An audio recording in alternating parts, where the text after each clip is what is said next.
Good morning, happy Halloween. So we're gonna do a very silly Vinyasa practice today, kind of Halloween oriented Vinyasa practice. We're gonna start with, I'm calling this tombstone pose. I have 2 yoga blocks and a pillow. If you don't have those things at your house, you can do anything that creates a slope. So stack up a couple of pillows, or you can just lie down on the ground. That would be okay too, if your tombstone has fallen over.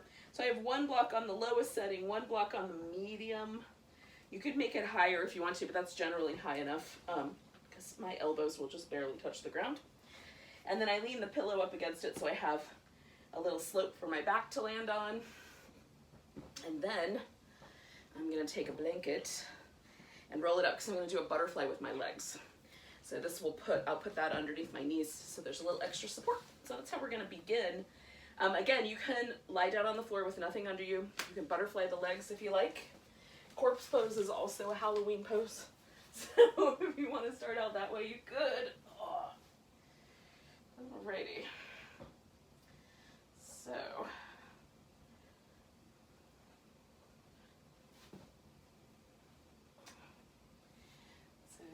I've got the blanket as pretty close to my hips as I can. Some people will like it better if it's a little bit lower. Usually for me it helps because when I first sit down here, I'm mostly, the weight is on my sit bones, but if I kind of lift my hips and shift the weight a little more to the sacrum and scoop the sit bones under just a little bit and then let everything relax, that's usually a little nicer for my low back. So you could experiment with a little bit of placement that way. One of the things I like about this pose in the morning especially is that my elbows are just barely held off the floor. And so there's a little bit more stretch, a little more tension that's being put on my chest, and particularly in the shoulder stabilizers that want to bring my arm bone forward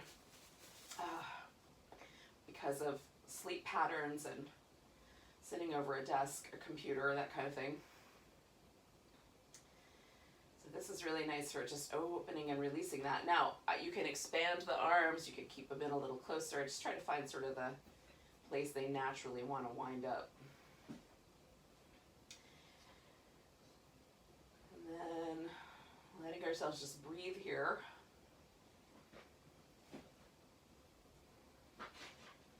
And this is also the time where I try to let my mind kind of settle. Usually my mind is quite busy with planning for things that aren't happening right now and making lists of things to do and jazz like that. So this is my opportunity to just pause there. Mostly yoga practice is about pausing all of that stuff and just arriving in the moment.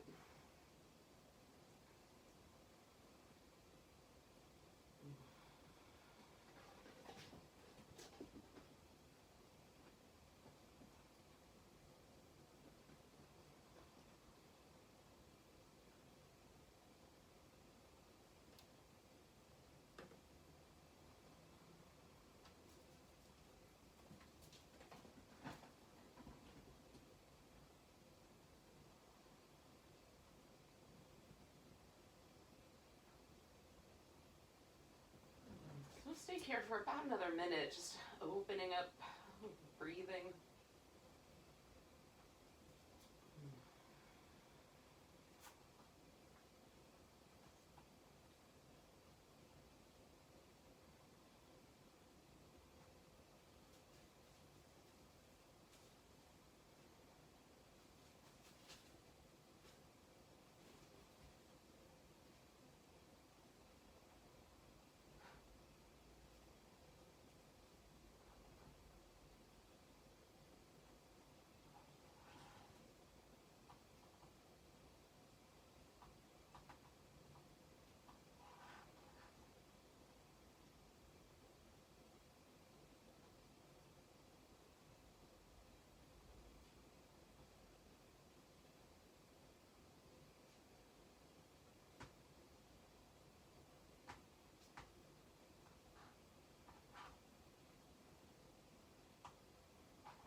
do 2 more breaths.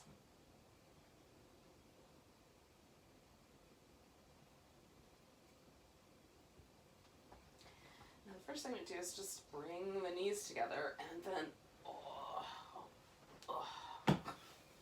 pull that out from under there. And then shake out the legs.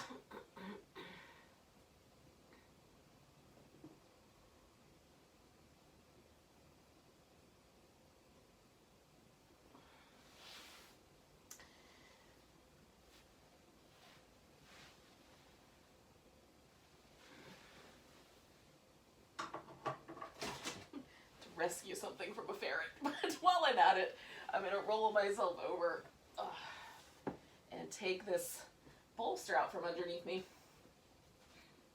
and the 2 blocks. Now, I'm going to come back onto my back because I want to do some shoulder stuff while I'm here, and it feels kind of nice to do a little bit of rocking on my back. So,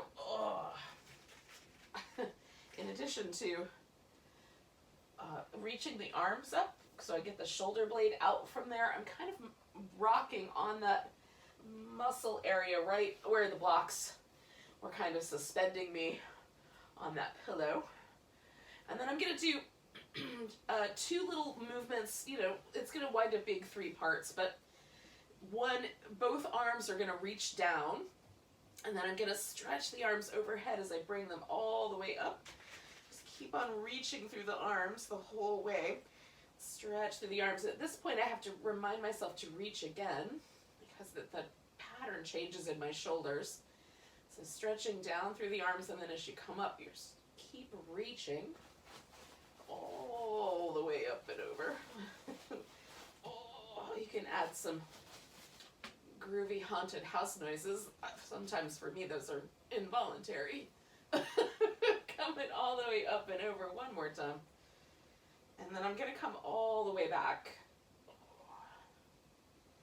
And then this time I'm just going to bring my arms up to the chest height or shoulder height and fold my arms. So I folded them so that my right arm is on top, so I'm going to pull on my left arm first.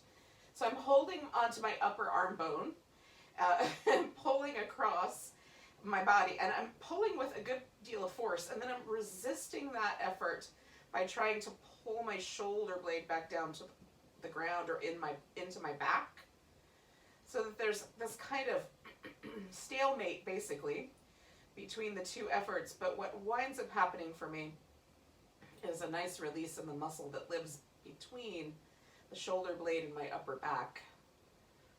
Oh, it feels good. And then releasing that arm, giving a little jiggle, and then doing the same thing on the other side. So I'm pulling my right arm across now and then resisting that effort. And both about equal measure of both of those efforts.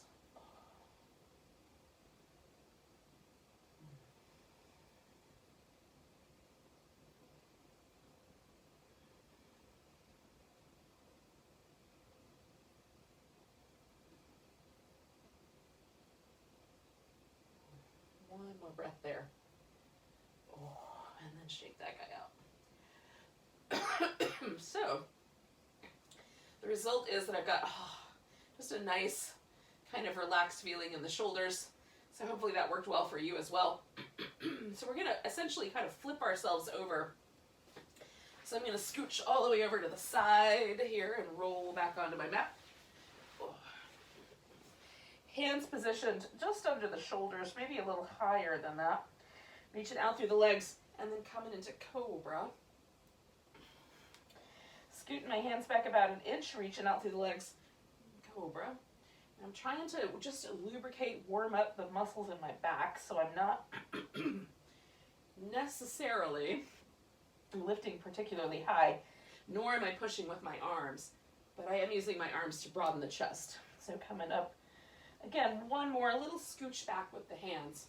Now we're going to come down for a moment and put the hands and arms out like a spider. And you may need to kind of experiment with like where your hands should go in terms of giving you the best range of motion. So kind of lifting a little into one of those little baby cobras. We're going to essentially just wiggle one shoulder blade forward and one back. So kind of allowing the elbows to rotate a bit forward with the arm bone as you bring the shoulders back and forth in this kind of creepy spider pose.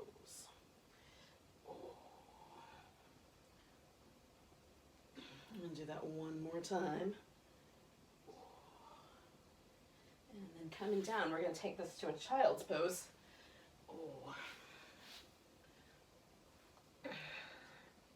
And give it a little wobble.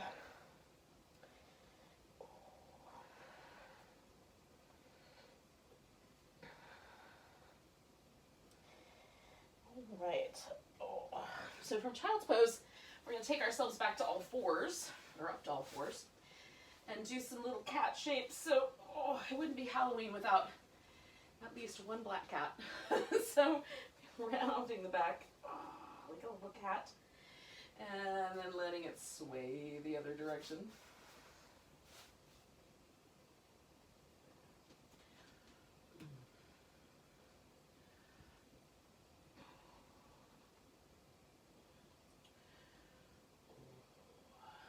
One more time.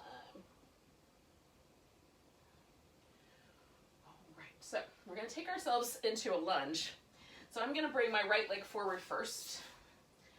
All right, so I do this with some blocks because it gives me a little more height. You can do it with your hands resting on the floor, especially if the dynamics are right. So we're going to come back and forth a little bit. If you need to, put a little padding under your back knee, go for it. So I'm shifting my weight forward, so I've got a stretch here in the front of my left hip. And then I'm going to shift the weight back so that I'm feeling something a little bit more in the back of my right thigh. So I'm just going to go between those 2 points, shifting forward and back.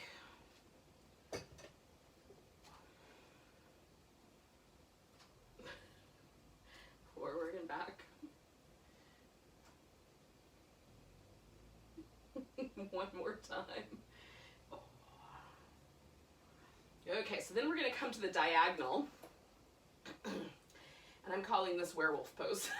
So I'll show you why. So when we shift the hips forward, we're going to sort of broaden and open up almost like an upward facing dog. And at this point, if you'd like, you could add a howl to it. I told you it was going to get silly. And then we're going to bow forward into this empty space here that we've created. So coming forward at this diagonal, it's almost more like a warrior 2 or warrior 1 on the knees. And then bowing it back. And then one more time coming forward. And then bowing it back. All right, so then I'm going to sweep this leg all the way back where it came from. Give it a little shimmy and then bring it down. Bring the opposite leg forward. And again, this starts kind of down the center. So I'm having some Barity interference today. So I'm going to shift the weight forward until I feel some nice stretch there in the front of my right hip. And then shift the weight back. And forward. And back. And forward. And back. Okay, so now come into the werewolf, come into the inside edge. So I'm on the diagonal, coming forward, and coming back. My howls sound way better in a yoga room where it's all echoey off the mirrors. Here in my living room, it's not nearly as echoey. One more. And bringing it on back. Fold it in. And then I'm going to sweep that leg all the way back. And give it a little shimmy, bring it on back. All right. So from there,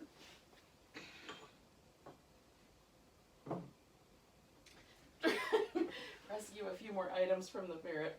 We're going to take ourselves to downward facing dog.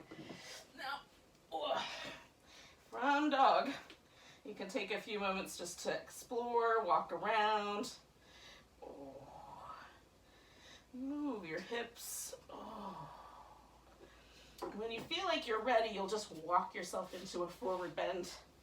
And I'm not rushing you, it's just my mat is slippery, so I'm ending mine a little early. Oh. We're going to eventually meet up in a standing position at the top of the mat. So take your time and get yourself there. Okay, get down and stop creating trouble. There's no reason for these shenanigans, dang it.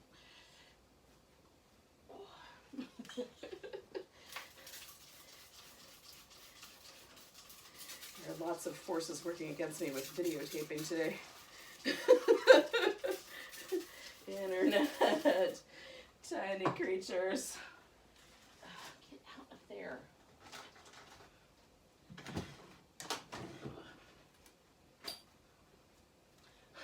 Alright, thank you for your patience. Hopefully you spent that time in downward dog. When you get to it, come to a mountain pose. Oh. Alright. So first just memorize the way it feels to wind up in mountain today. Ooh.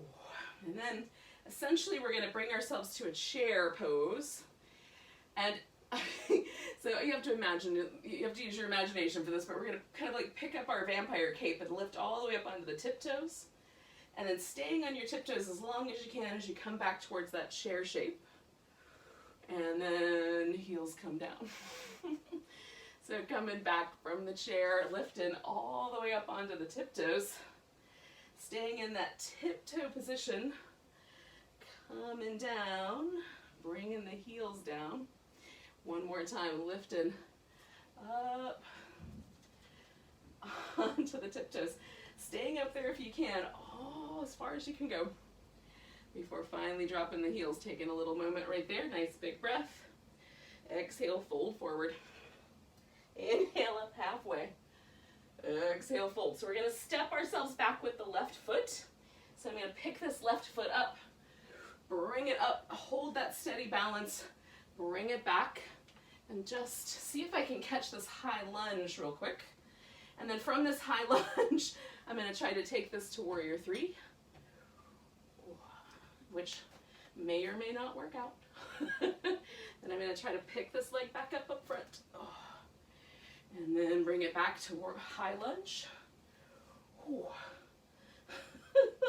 This is fun, but tricky. All right, so from that high lunge, we're going to see if we can take this into a warrior three. Maybe big wide bat wings. And then from there, bringing the leg up front. Catching the balance. And then one more time, stepping back into that high lunge. Which may or may not work out. Alrighty, straighten out the front leg and just sending the heel back a little. And then we're going to bend the front knee, bring both hands to the floor, and step back into down dog. Alright, from down dog we're going to come back to an all fours position for this first round. We're going to do Franken plank with support. So left leg, right arm, go up. Right leg, left arm. So we're like a staggering Frankenstein monster. Opposite. It's better with the sound effects.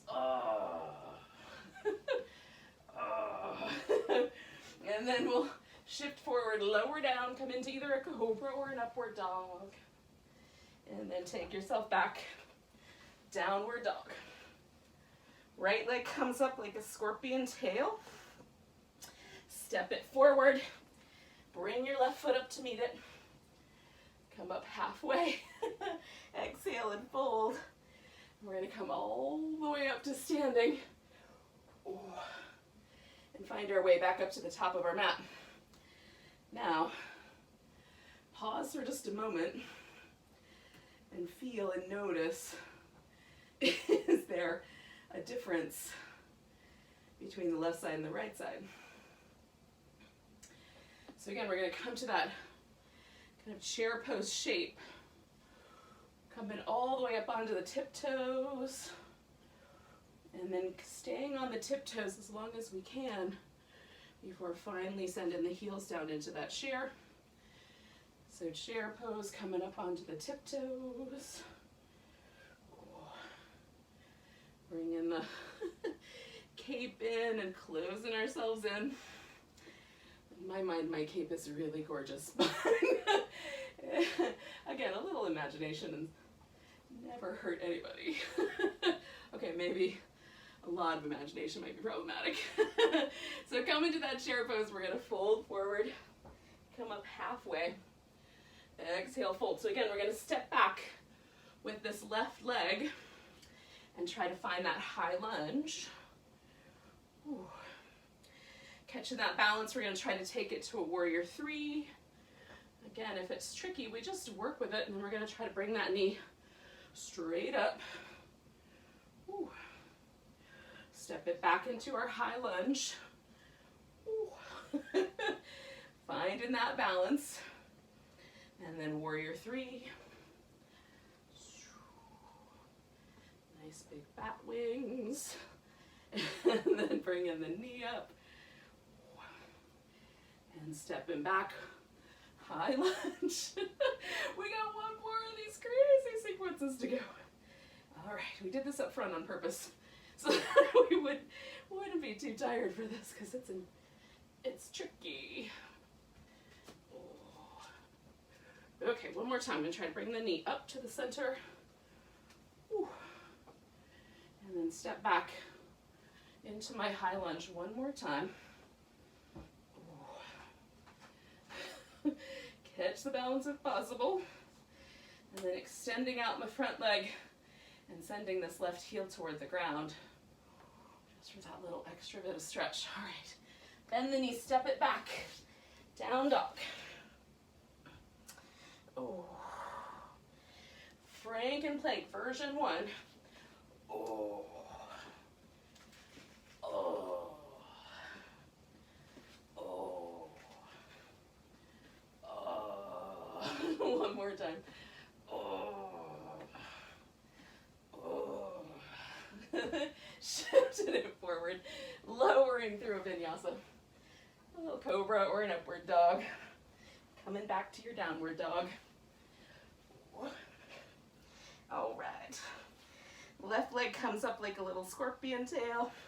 Step that forward. Right leg meets it. Come up halfway. Exhale, fold. Come all the way to standing. Nice big stretch. And then we'll bring ourselves back to our mountain pose. And just pause for a moment. And notice where we land.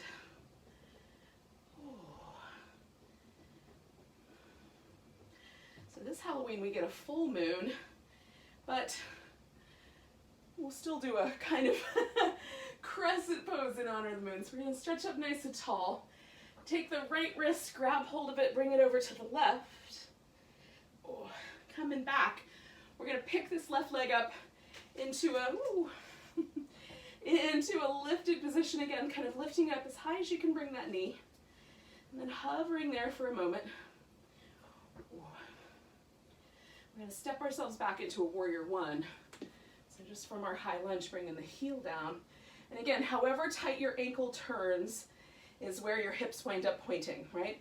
They don't have to point forward, nor are they supposed to. You want to let the hip, the knee, and the ankle follow each other. So it's all dependent on the flexibility of your ankle joint. You'll just honor whatever that joint movement is, because it's mostly genetic. There's not a lot we're going to do about it. Okay, so we're going to do this kind of humble, bowing warrior movement pattern. So we're going to be turning to that diagonal in a moment, but for now I've got my ribs turned forward. I'm bringing the arms up, elbows back, push forward, and then sweeping the arms out. I'm going to bow into this space and then come back up. Ooh. As best I can, kind of resurrecting myself there, bringing it up. Oh, pull it back, push forward, bowing into this open space. And I'm kind of calling this creature from the Black Lagoon, because we're kind of coming up out of the muck. Warrior one, elbows back, push forward, wide, fold in. Oh. And then we're gonna come all the way back up. Now we're gonna turn the feet so that as much as possible, we've got the toes pointing forward. I widen my stance, so my right foot and my left foot are about hips distance apart. I'm not trying to line them up like I'm on a tightrope. And then we're gonna keep the leg as straight as possible and fold forward, however far that takes us. Some people will get really close to the shin with the forehead and others of us will not. Now, we're gonna add a little action to this in just a moment, but first just pausing and kind of feeling the dynamics, spreading out the toes, pressing those down, making sure there's not a sensation too sharp at the sit bone. So we're gonna do this little, I'm calling this opening the coffin. So we're gonna open ourselves up. We're gonna lift a little higher, and again, I use blocks. And then we're gonna exhale and close it up. Just kind of come back down in. And if you want, you can add a creaky coffin lid noise.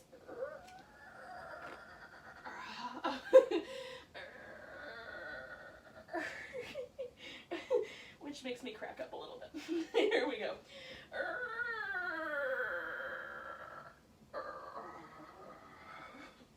One more time. Right there, I can kind of press my feet in and organize my hips a little differently. And then one more time, just bowing that inward.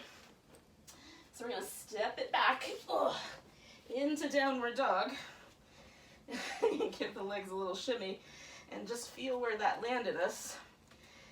All right, Frankenplank level 2 or section possibility 2. We're gonna take one leg up, put it back down, then the other leg. So again, we've got our staggering monster.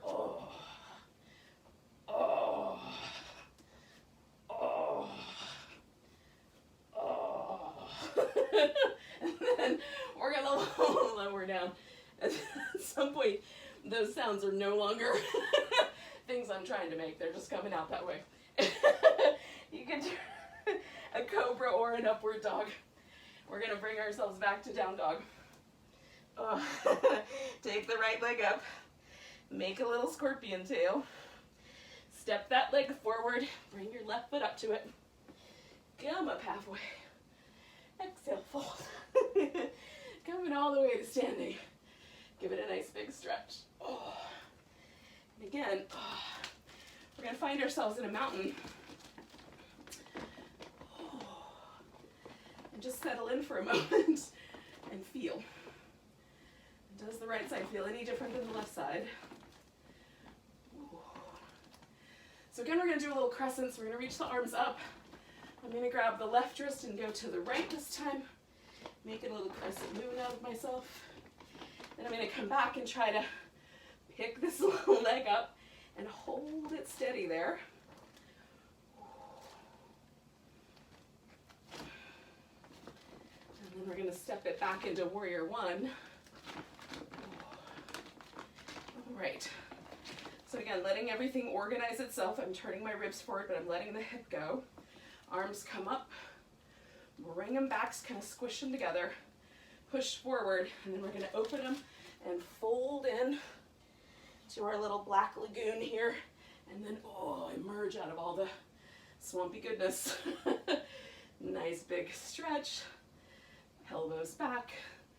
Push forward, bring the arms over, fold in, fold yourself back up, whee, one more time, elbows back, push forward, bring the arms up, fold in, roll out, I feel swampy. So we're going to turn forward and find our way into this split leg forward bend. Some people call it pyramid. That's kind of spooky after all those Curse of the Mummy movies.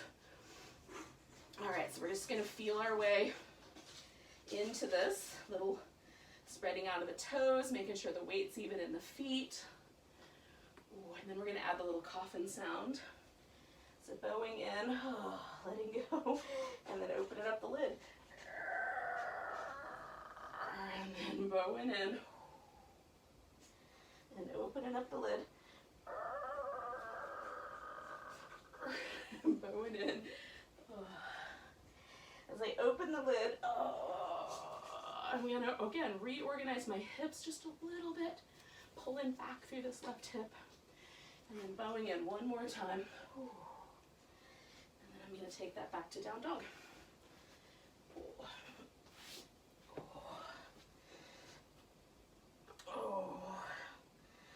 And then back to plank. Franken plank option 2.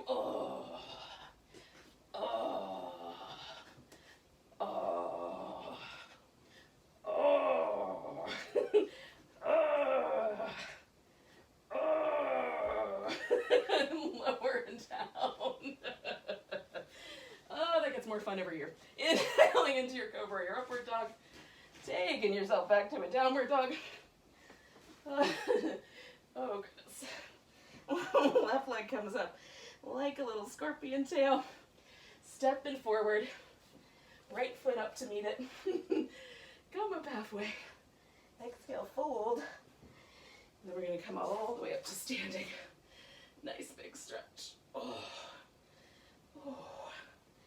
Again, we'll find that mountain pose.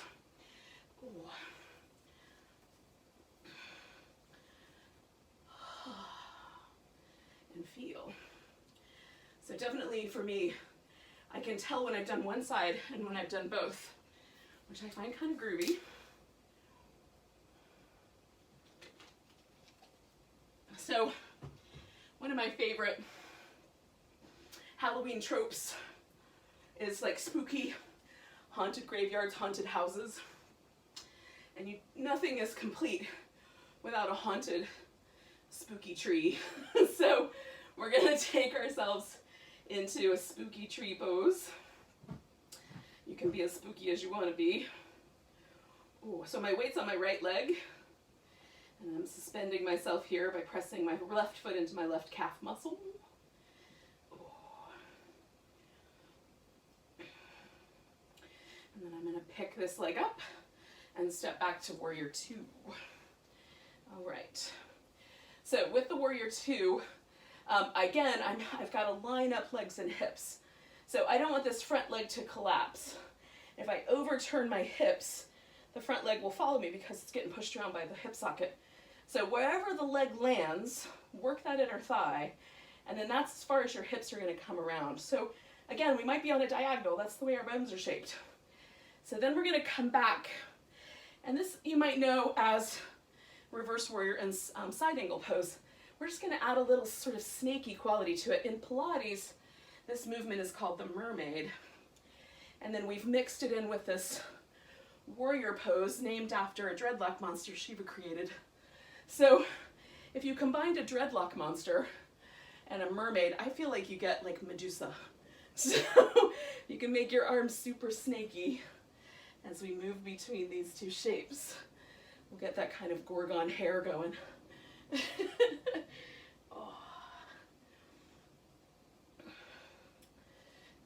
one more time. Now, we're going to let ourselves straighten out this front leg and kind of emerge into a triangle pose.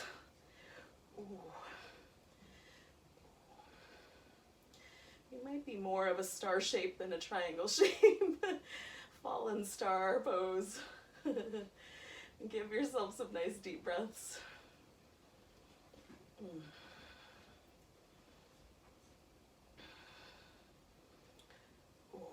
then we're going to do a little balancing half moon. So I'm going to take a block and put it up in front. Gives me a little more height. So my hip isn't quite as compressed on the standing leg. And then using as much as I can my body weight on my legs, I'm going to stretch out, get really big. And then as we exhale, we're going to kind of cover up the moon with a cloud. And then open up, and you can howl at the moon if you want. Cover the moon with a cloud. Open it up and one more time, covering the moon with a cloud and opening it up. And then we're going to take this back to down dog and give it all a shake. All right. This is the most challenging version of the Frankenplank, and I find it very difficult, so I might do one round and then go back to version number 2. So it's right leg, left arm, oh, from a plank.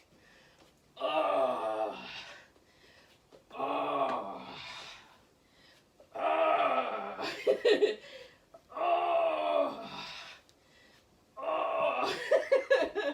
And then we're gonna lower down. Oh, and sometimes after that I need a moment. Coming into your cobra, your up dog. And then back to down dog. Oh. And then right leg like a scorpion tail. Step it forward. Left foot meets it. Come up halfway. Exhale, fold. Come all the way to standing. Oh. Give yourself a stretch. And then we're going to find ourselves back up to the top of our mat.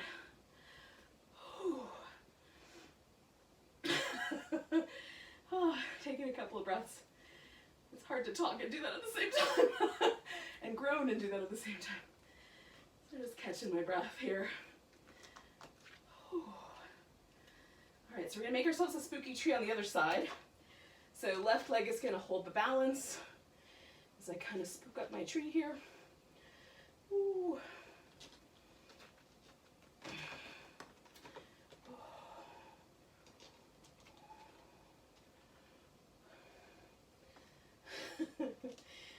One more big breath. All right, I'm going to pick up this leg and step back into warrior 2. Dreadlock monster pose. And then adding this little flow with the snaky arms if you care to.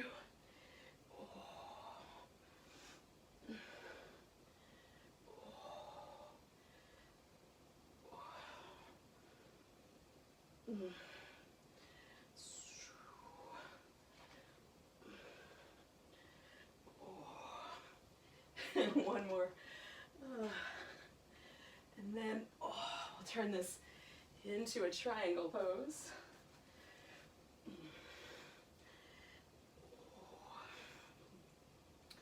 Just working with all the little parameters that you've got and paying attention to your pose, your body in the pose. One of the things about playing with yoga poses like we're doing is that, you know, we just add we add a little levity to the entire thing, but also it makes us relook at it a little differently. So even though it's very silly, it has kind of a groovy, also a groovy reason to do it. All right, so again, we're gonna do this half moon balance, kind of bringing ourselves up, giving it a nice big stretch, and then curling in, clouds behind the moon, and then open up, and curling in. And open it up after you catch. One more time, curling it in. And open it up. Oh. And then I'm going to step all the way back to down dog. Oh.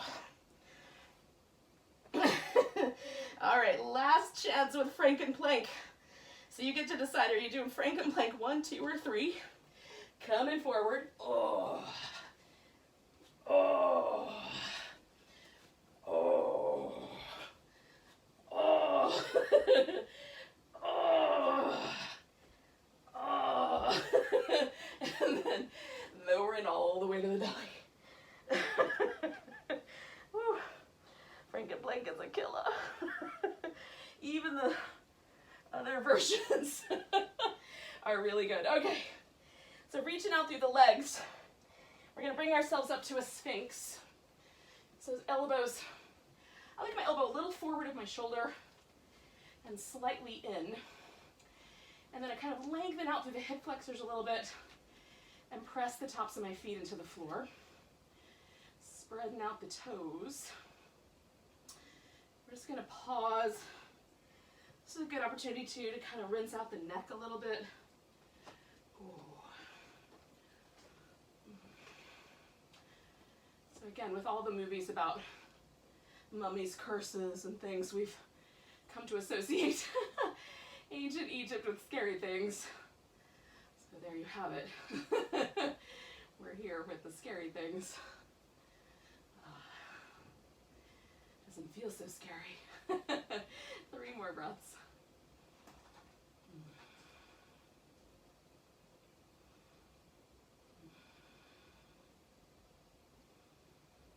And then we're going to come on back down. I'm going to go to child's pose first. Oh. Give it a little wobble. Just touch down with that pose one more time. Oh. And then downward dog. Oh. And that left leg's coming up like a little scorpion tail. Oh, and then I'm going to step it forward. Bring the right one up, come up halfway. Ooh, fold. And then we're going to come all the way up to standing. One more time. Oh. Ooh. In our mountain pose. And again, getting ourselves settled. And then feeling. Does this mountain pose feel any different than the first one we did?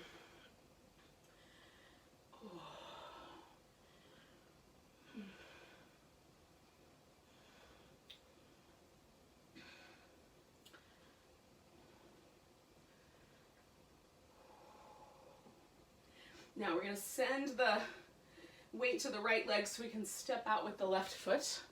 We're going to take a kind of wide stance. You can turn the toes in for the first part of this. We're going to eventually wind up with them turned out. So I'm just going to leave mine turned that way.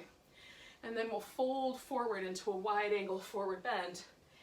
And you can thread yourself through. Some people will be able to rest their elbows on the floor.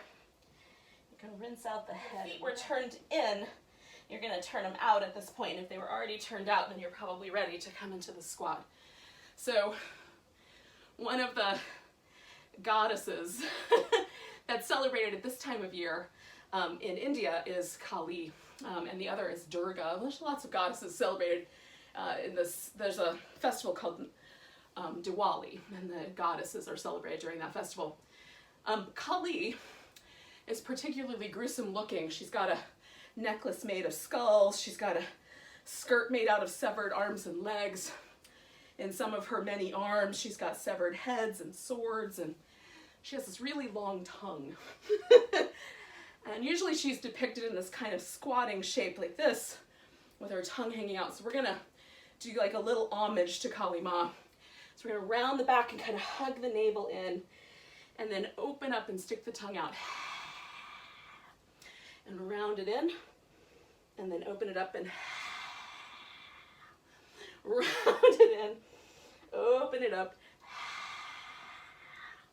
I'm not sure that we're nearly as fearsome as she is, but maybe. Now some people can sit down right out of a squat.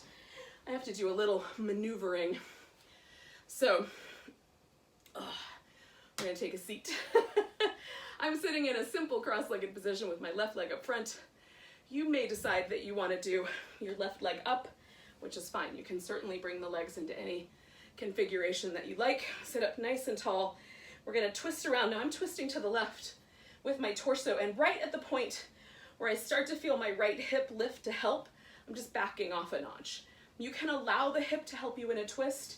And if you have any sort of sacroiliac joint issues, you've got pain back there of any sort, kind of like a little 50-cent piece right on your low back, definitely let your hip come a little bit around with you. I just like it to isolate that twist in my spine, so I just back off a little bit. And then we're gonna do a little movement with the head that is, you know, if we're done in slow motion, kind of looks creepy. Halloweeny. So we're gonna turn the head and look back, and then we're gonna turn the head to look forward. I'm not changing anything else, I'm just moving my head. So inhale into the back, and exhaling to the front. You can do it the opposite way. Just breathe one direction and one turn, right? So one inhale, one exhale with each turn.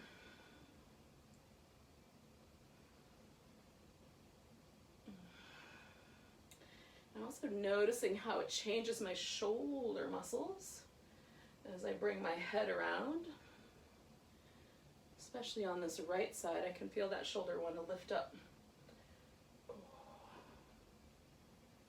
Okay, so I'm going to bring my head back to neutral. I'm going to bring my spine around to neutral. Give it a moment to kind of rinse out. And then we're going to do this fire logs pose.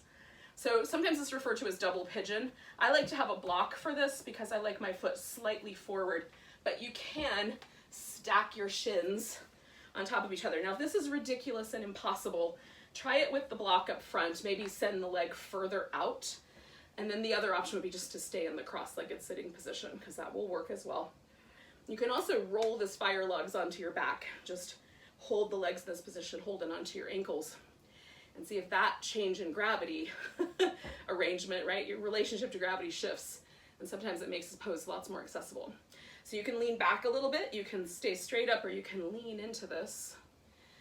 So my particular genetic origins are largely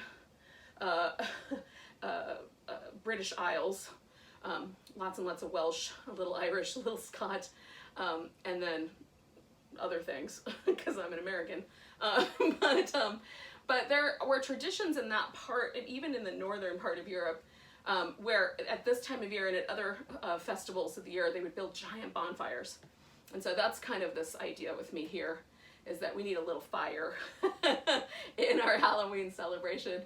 And in some cases, they would build two bonfires, and then people or animals would walk through between the two fires with this notion that somehow that was a cleansing or a purifying ritual. So we're going to put something in between our two fires here. So this is the first one. We'll hold it for about 4 more breaths. You might be feeling the fire somewhere in your outer hip. Just make sure your knee isn't unhappy with you right now. Widen your pose out if you need to.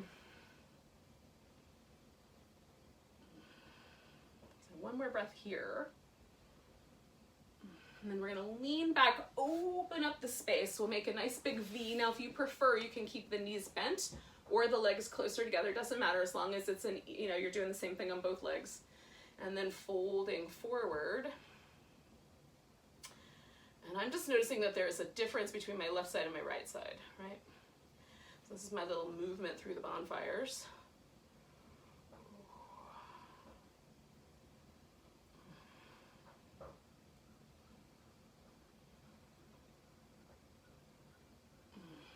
Come back up, and I'm going to bring my right foot in front in a seated cross-legged position. Again, you can adjust that leg as you like, and then I'm twisting around to my right.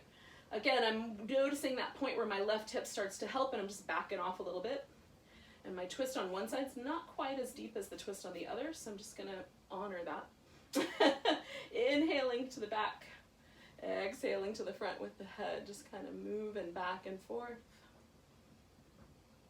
with the breath.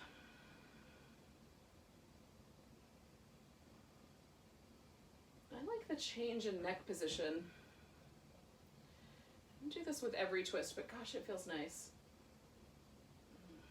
Sometimes I prefer one over the other when I'm holding it.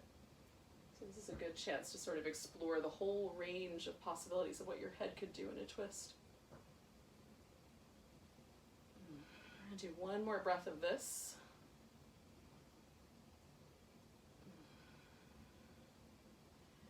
I'm going to bring my head back to neutral and unwind my twist. And while I'm letting my back adjust the fluid levels in my discs, I'm going to adjust my legs into my second bonfire pose here. So I've got my legs as stacked up as I can get them and still be reasonable. Sit up nice and tall. And again, you can lean forward, you can lean a little backwards, you can stay right in that tall position. Or again, you can roll this whole thing onto your back. If this is way too crazy for the knees, try it upside down. Ooh.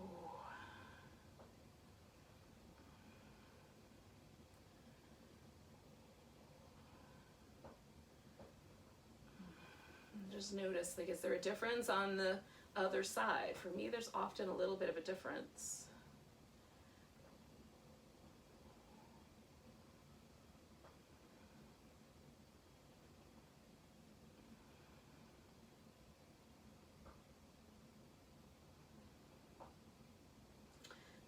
Come on up, nice big lift. Oh, Now, I'm freeing my legs. We have corpse pose to do, but before we can get to corpse pose, we have to travel to the land of the dead.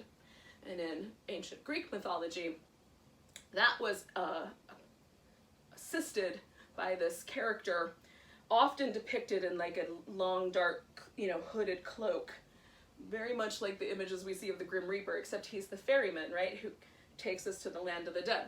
The reason that people have coins on their eyes, the reason that ever existed is because in that time, you would need those 2 coins to pay the ferryman to get you to the land of the dead, so you wouldn't be lost out there. As we don't want to be lost souls. So we're gonna, in this pose, we're gonna be both the fairy and the ferryman. I'm gonna show it to you in 3 different iterations, so you can come along with me. We'll do the least challenging version first, although I think they're all challenging. So we're gonna sit up nice and tall. We're gonna get the big pole that we need to ferry ourselves. We're gonna rotate to the right as we lean back. Keep your spine nicely kind of connected, and then lean back. So the hip flexors are helping us do this, okay? So that's the first iteration. And you can stay with this version. Now, second version, I'm gonna straighten one leg out as I ferry over the opposite way, bring it in. Opposite leg goes out and in, straightening out and in, out and in. And then the final version, if you want to go for it, is to get both legs up, ferry, both legs up, ferry. Now you can do more of those if you want, but I feel comfortable that I'm ready to go to the land of the dead. So I'm gonna roll myself down, and the first thing that might happen to us at the land of the dead is we might encounter some dead bugs. So we'll do a little dead bug pose to honor all of the creatures that might need to consume our body for food. And then we'll take a journey into the corpse pose here. Now the reason it's called corpse pose is not just to be macabre, although that's kind of fun too. And there's some Middle Ages kinds of inclinations in that direction, probably because of the plague. But in any case, I'm meandering a bit with my story. In any case, the corpse pose is called that because that's how relaxed we're trying to get. We're trying to let go of all of our burdens, all of our worries, everything that we normally carry around with us is all put down. Because ultimately, when we do die, none of that's going to matter anymore. So we're going to just put it all down for now, practicing, unburdening ourselves while we can still live and enjoy it. So relax the top of the head and let the forehead get a little softer.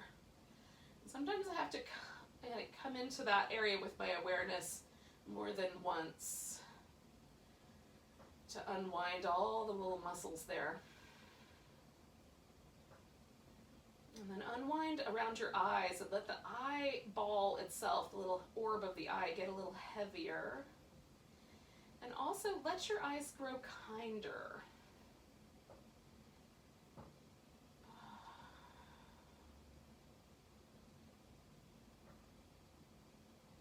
So one of the things too that happens at this time of year now, like little kids go around and we give them candy. It's free candy day for all the kids in the neighborhood, but that began as a tradition of going from house to house and being given little soul cakes, little treats, little breads, if you will. So there's always a sort of element of kindness in and amongst all the dark and scary imagery of Halloween. And so we're letting ourselves grow kinder in the mouth as well, letting the lips get pillowy and the jaw relax a bit. Letting our heart shine forward, letting the shoulders rest back. Removing any armoring from the hips or the belly. Just letting ourselves be. Being kind to ourselves as well as others.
not moving yet. Just notice how the breath is gently moving you.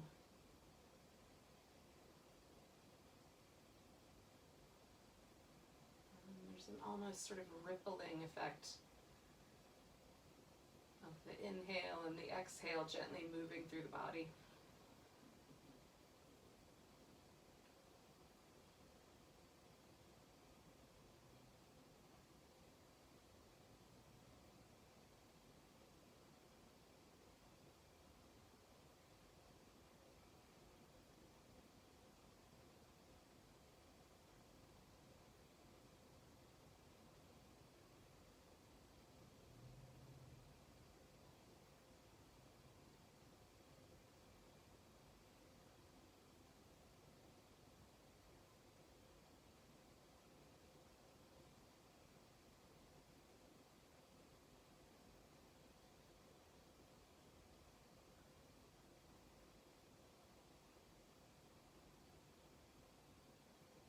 Take a nice big breath and let go with a sigh. Wiggle your fingers and toes. And stretch them apart and give them a little wiggle. Stretch them apart. Little wrist and ankle action. However you like to do it. Circles, little flamenco swirly moves. And then stretch.